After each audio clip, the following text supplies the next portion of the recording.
বন্ধু এই শব্দটা ছোট, কিন্তু এর ভিতরে লুকিয়ে আছে অগণিত হাসি, কষ্ট, অভিমান আর না বলা গল্প।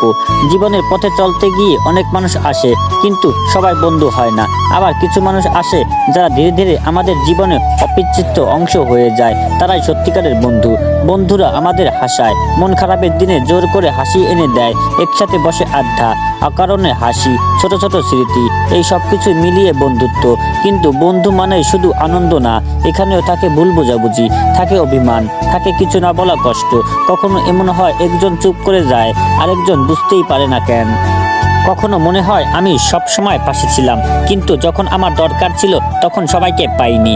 আবার কখনো সময় বুঝিয়ে দেয়, আমি নিজেও হয়তো কারো কষ্টটা ঠিকভাবে বুঝতে পারিনি। সব বন্ধু একরকম হয় না, কেউ সুখে পাশে থাকে, কেউ দুঃখে দূরে সরে যায়, আবার কেউ চুপচাপ থাকে কিন্তু ভিতরে ভিতরে আমাদের জন্য লড়ে যায়। কিছু বন্ধুত্ব সময়ের সাথে বদলে যায়, যারা এক সময় প্রতিদিন কথা বলতাম, আজ তারা শুধু স্মৃতি। দোষ কারো একার না, জীবন বদলায়, মানুষ বদলায়, দূরত্ব তৈরি হয়।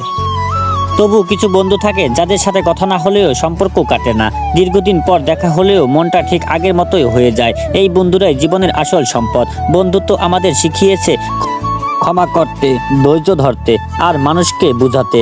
সবাই নিখুঁত না, আমরাও না। এই সত্যটা মেনে নিলেই বন্ধুত্ব আরো সুন্দর হয়। আজ যারা আমার বন্ধু, তোমরা ভালো মন্দ মিলেই আমার, ভুল থাকলেও ভালোবাসা বেশি। যদি কখনো কষ্ট দিয়ে থাকি জেনে বা না জেনে, আজ মন থেকে ক্ষমা চাই। সবাই ভালো থাকুক, সব বন্ধু টিকে থাকুক। আর যদি কেউ দূরে চলে যায়, তাদের জন্য থাকুক শুধু শুভকামনা, কারণ এক সময় তারাও আমার জীবনের গল্পের অংশ ছিল।